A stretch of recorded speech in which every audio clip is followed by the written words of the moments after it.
ঘরোয়া উপকরণে আজকে আপনাদের সেরা স্বাদে মহিষের মাংস রান্না করে দেখতে যতটা লোভনীয় হয়েছে, খেতে কিন্তু আরও বেশি টেস্টি হবে।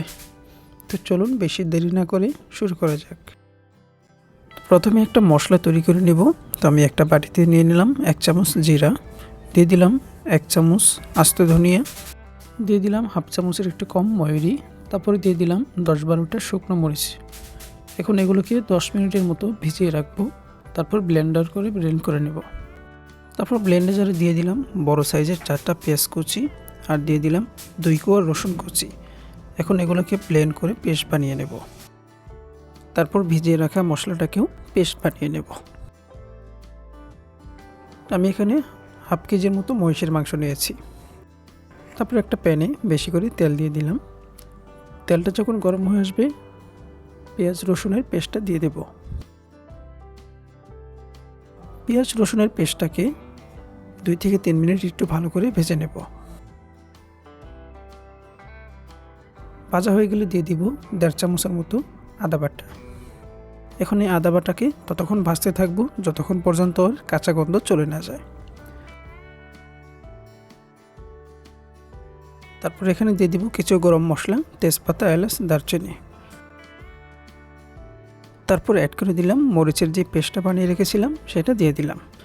এখন এটাকে কিছুক্ষণ নাড়িয়ে চাড়িয়ে ভেজে নিয়ে তারপর সামান্য একটু পানি অ্যাড করে দিব মশলা কষানোর জন্য। এখন এই মশলাটাকে খুবই ভালো করে কষাতে হবে। তারপর দিয়ে দিলাম 1 চামচ হলুদের গুঁড়া।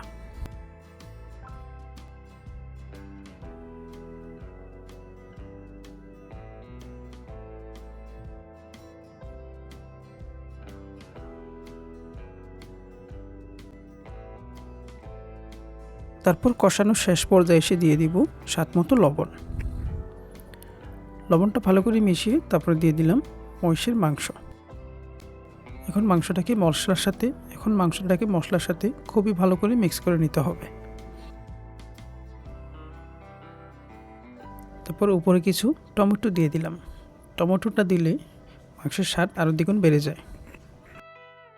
তো মাংসটাকে ভালোভাবে কষানোর জন্য সামান্য একটু পানি দিয়ে দিয়েছিলাম। পানিটা যখন পুরোপুরি টেনে গিয়েছে, তারপর এখানে দিয়ে দিলাম 4টা আলু। এখন আলু দিয়ে আরেকটু ভালো করে কষিয়ে নেব।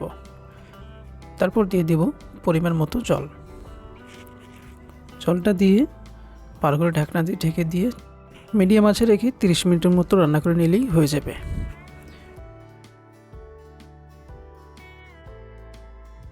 তো দেখতেই পাচ্ছেন আমার মাংস কিন্তু প্রায় রান্না শেষ।